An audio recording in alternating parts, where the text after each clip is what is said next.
Hey, what's going on, YouTube? This is Jim Afanis, and today I want to talk to you guys about Survivor Series 2015. Now, I did take some time off from wrestling, primarily because the product to me got a little bit stale, and it's kind of unfortunate. I've been watching wrestling pretty religiously for about 15 years, maybe more.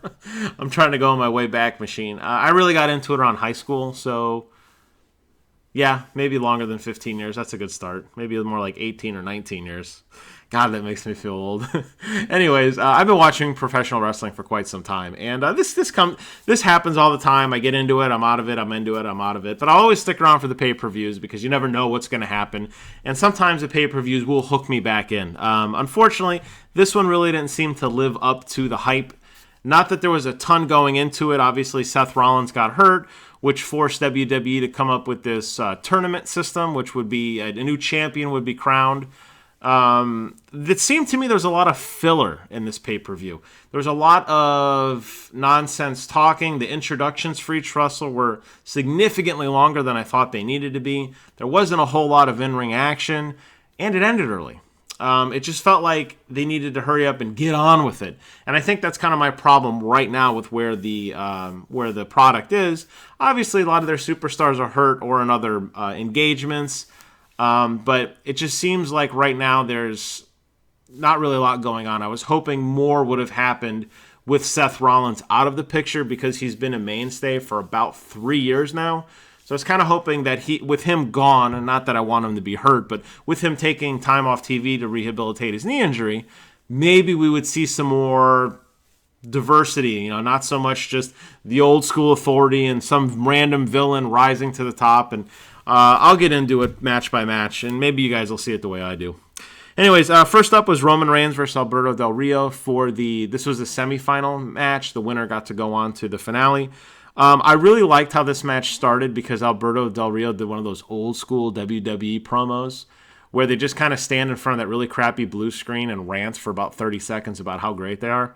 Now, this particular one, Alberto Del Rio just stood there while his manager, Zeb Coulter, did all the talking, but that's even more exciting, and I love when the old school, back when the managers would talk and the wrestlers would just stand there with their arms folded across their chest with a really menacing look on their face, and I like that, and that was really, really neat to see have that kind of throwback moment. So that's kind of a neat way to start the pay-per-view. But unfortunately, to me, the match wasn't that great. There were a couple interesting moments. Obviously, during the tournament, leading up to it, Roman Reigns had a sore shoulder, and Alberto Del Rio tried to capitalize that on a few times. Really was trying to sink in a lot of arm bars, doing a lot of Irish whips into the post, into the barricade and everything, but it never really seemed to amount to much of anything. There was a really good spot where Alberto Del Rio feigned being injured, and Roman Reigns went in for the finishing spear and ate a pretty good-looking super kick right on the chops. Then, of course, back to the old cross-arm thing. Roman Reigns breaks out of it, nails the spear, and goes on to the finals. This did not surprise me because Alberto Del Rio, with a limited schedule, really doesn't seem like he's ready to be a champion. We just got through that with Brock Lesnar with mixed results in terms of having a champion who wasn't there all the time. Obviously, Seth Rollins was a champ. He was there all the time. But I was hoping maybe we would finally get away from a heel champion and we could have a really solid face champion again. It's been a while since the title has been that. I think John Cena was the last one to really be a face. So I was hoping, but Anyways, we will see as I read through the matches, as if maybe you didn't see it and you're wondering, what's Jim going to say next?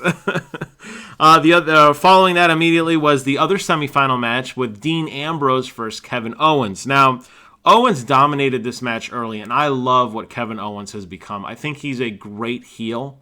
He's a pretty big guy, but he's got some great mechanics.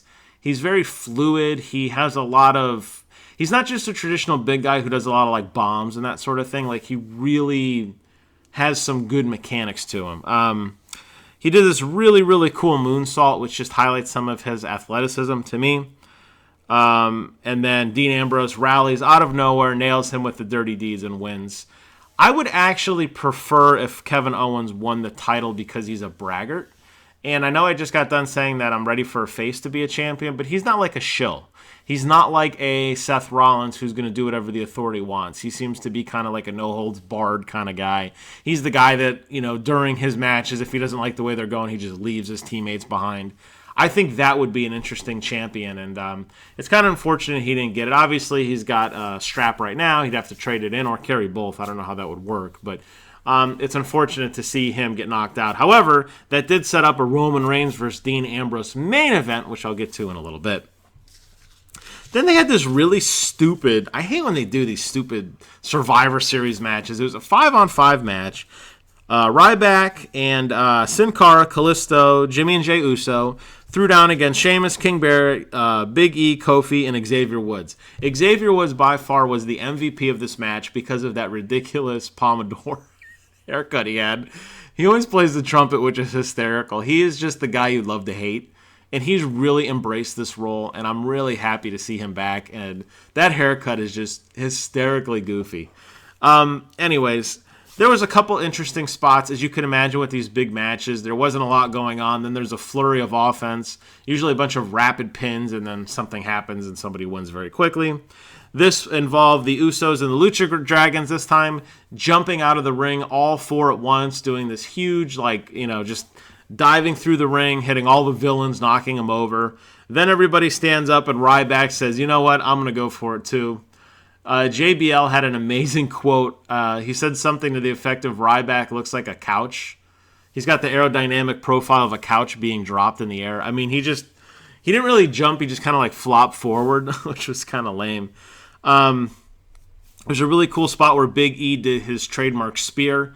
He speared Sin Cara, who was standing on the apron. He speared him through the ropes into the barrier. After he gets hurt from that spot, Xavier and Kofi decide to march him to the back. And although they say they're not officially counted out, the match they just pretend like they're not there anymore. So it was a little weird continuity within that match. Anyways, the good guys rally and go to work on Sheamus and win the match. Yay. I don't know. It doesn't do anything for the story. I don't know. I just don't know what the purpose of that match was other than to fill time. And as you could see, what I said earlier was the first thing I said when I started. This match was all about, this whole pay-per-view is about filler. And to me, that was total filler. Then we had Paige versus Charlotte for the Divas Championship. Now, I really do like Charlotte. There is some controversy going around you guys have probably seen, where it was they were kind of alluding to Charlotte's brother committing suicide. And it was kind of a dark place for WWE. I know Jim Ross came out and he was very against it. A lot of other people did too. I don't really care so much. I mean, it is in the sake of entertainment. I think everybody knows what they're signing up for when it starts. Not to take suicide lightly by any stretch of the imagination, but Paige is trying to be a heel. And, I mean, heels do heelish things, right?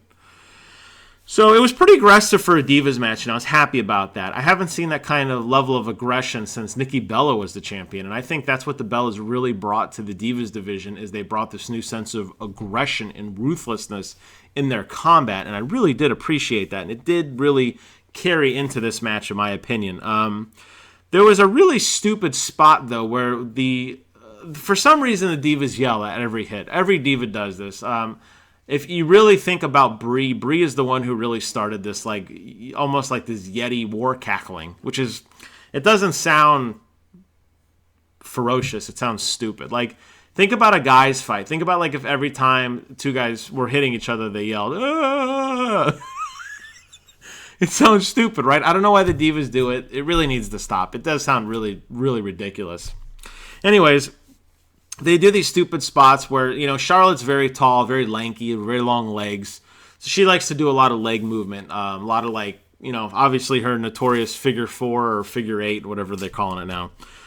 They had this weird moment where her and Paige kept putting each other in figure 4s. Paige would roll on her stomach and suddenly that was a submission move on Charlotte. And then Charlotte would roll on her stomach and suddenly that was a submission move against Paige.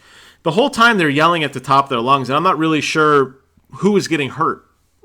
Because you yell when you get hurt and you yell when you hurt, which was stupid. There was some really cool moves by Charlotte, though. She had Paige in this kind of leg lock and was slamming her head into the apron. I thought that was really, really cool. I've never seen that offensive maneuver before, so I like that a lot. Ultimately, Charlotte ends the match and wins with a figure 8 and beats Paige once again. I'm not sure where this feud is going. If you guys watch some of my other videos talking about pay-per-views, going back even 2 or 3 months, Paige has been a good guy, a bad guy, a good guy, a bad guy. I don't know if they're scrambling that bad without Nikki around or what, but the Divas division just continues to be in a wreck. I'm glad they dropped the whole Divas Revolution moniker. I don't know where the rest of the Divas were. Obviously, this was a single championship match. They don't really get a lot of time in pay-per-view, which I think is unfortunate. But Charlotte wins. I don't know what that does for the story. Paige loses again. I don't understand it. Then you had Dolph Ziggler versus Tyler Breeze, which was goofy as heck. Dolph Ziggler looks like my character in Fallout 4.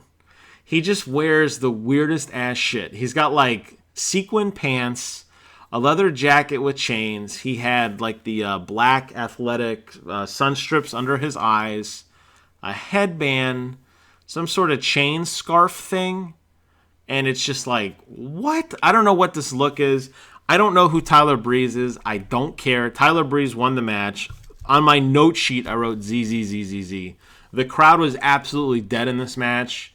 Please put both of these guys in a better feud, and let's have Summer Rae do something other than be a valet. Let's get her back in the Divas division. Oh, then we had the Undertaker versus Kane. Now, Undertaker versus Kane was up again. I'm sorry, not versus Kane. Undertaker and Kane, the Brothers of Destruction, were throwing down against the Wyatt family. Now, Bray Wyatt is one of these villains who just can't catch a break. I can count on one hand the number of feuds Bray Wyatt has won, and it's 0.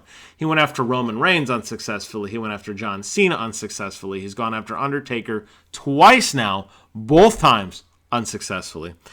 There was a really cool Titantron in this match, and I think that was probably the coolest part of the match.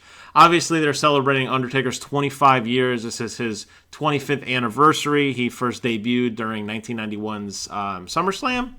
SummerSlam. Survivor Series. So they had this cool Titantron of like a door in the background, and the face kept changing to show Undertaker's appearance through the years. So, he was very young looking, then it like morphed into older, then he was the American Badass for a while, then into shaved head Taker, now into 5-head Undertaker with the really bad receding Sting hairline. Not that I have much to talk about. Kane did this really cool thing where he hit the pyro and that initiated Undertaker's music. He had the Undertaker logos, which were like suspended from the ceiling. Those were on fire. That was actually the best part of the match. Rowan comes in immediately, gets double choke slammed, and then just walks out. And I was like, okay. We saw a little old school from Undertaker. We did not see Hell's Gate. Kane and Undertaker choke slam Braun Strowman through the Spanish announce table, which was pretty darn cool to see. But it was really a fan service. It really wasn't a match. There wasn't a lot of action. Obviously, Taker, an older guy, he doesn't really do a whole lot. People say, man, his matches against Brock Lesnar are boring because Brock has to carry the match and Taker doesn't really wrestle. No one really carried this match. And I think the period on the end of this sentence for how boring this match was to me was watch the final sequence when Undertaker and Kane are both choke slamming Bray Wyatt and Luke Harper at the same time. Go back and watch that and look at how much air they each respectively get with their choke slam. Now, when you choke slam, obviously it's the opponent who's being choke slammed. It's his responsibility to jump in the air. And say what you want about Brock Lesnar not carrying a match. Brock Lesnar sells a choke slam to the point that the last time Undertaker choke slammed him, Brock jumped so high, Undertaker lost his grip. I mean, his head went up out of Undertaker's hands. Go back and watch that choke slam, how pathetic it was against Bray Wyatt. It was painful to watch. I think I could probably jump higher than that. It was just lame. And ultimately, the Brothers of Destruction win.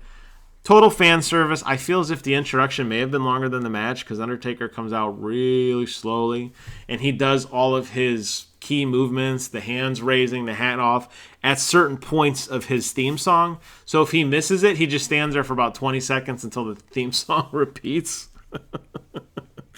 Anyways, it didn't do much for me. I know Undertaker's an old guy, and I have the utmost respect for what he has done for this business. And for him as a wrestler, the guy's 50-something years old and still able to get out there and do something. But It's time, man. It really is.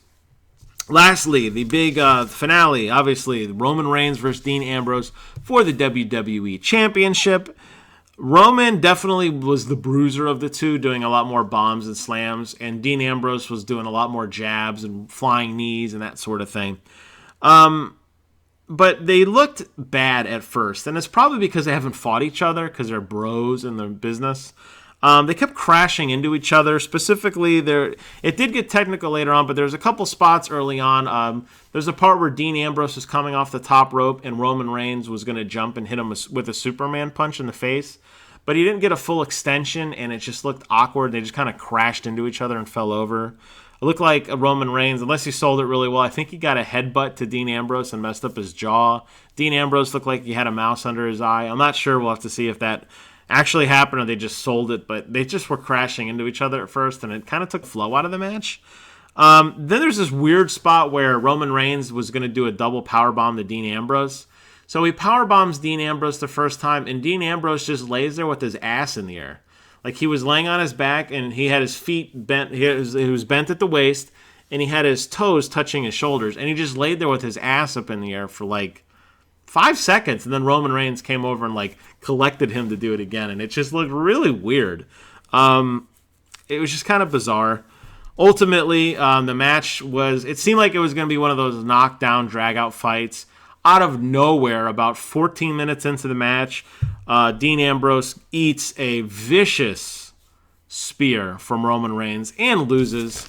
So your new tag team, your new WWE champion is now Roman Reigns. Confetti falls from the sky, so much confetti that it actually broke my Roku stream from from high def to standard def. It blew me out of HD for about a minute. There was so much shit going on the screen. You couldn't even see. I mean, like, they had to bring the camera and pan it up right up against the ring. The people in the audience probably couldn't see anything. It was a complete wall of confetti. I've never seen that much confetti in my life. Everyone's going nuts. Then Triple H comes out, and he goes to shake Roman Reigns' hand, and Roman Reigns refuses and blasts Triple H with a really good spear. And everyone goes nuts, and the crowd's going wild. And then out of nowhere, Sheamus. And of course you know Sheamus is going to come. WWE cannot give up on this. Heel needs to be a champion. And they said, oh, we'll just replace Seth with Sheamus. And out of nowhere, Sheamus lands not one, but two bro kicks. And he is now your new 4-time champion. Of course, the night ends with him hand in hand with Triple H, giving each other handshakes and high fives. And now the authority is born again through Sheamus. The way that the match ended was a little weird because Lillian Garcia was calling out the match, and Sheamus already had Roman Reigns pinned before Roman Reigns kicked out the first time. He ate a bro kick about 5 seconds later, but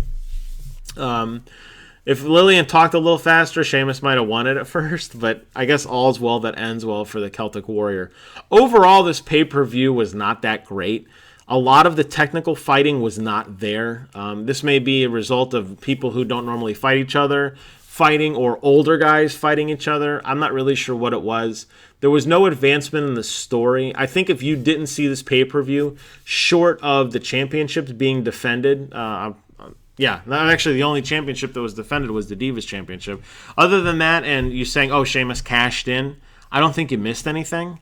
And it bothers me because there's such a roster on the NXT, and WWE is such a rich organization with tons and tons of characters, very, very good fighters who don't really get the spotlight as much as I think they should, versus a lot of kind of the old-timers that just keep coming time and time again. So, unfortunately, the product still, to me, is in a stale state.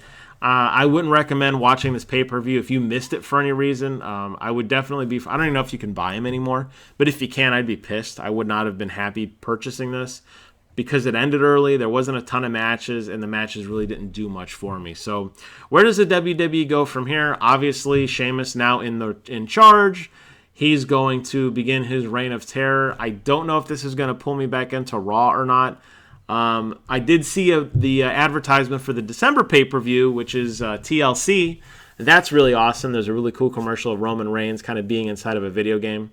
I love TLC. It's one of the best pay-per-views of the year, and maybe that's what will invigorate me By then, we'll be back to the Royal Rumble, and then the road to WrestleMania begins. So maybe we'll break out of this rut soon.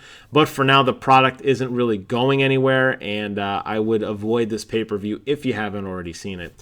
Anyways, that is my full report and review of all things Survivor Series 2015. Hope you guys enjoyed the video. I'm going to be doing more wrestling videos as I watch more wrestling. You may not see any more wrestling videos until TLC. Maybe I'll get into it and turn it on one night when I'm playing Halo or something, and I'll have it on the other TV, and I'll take some notes. But that is what I have for now.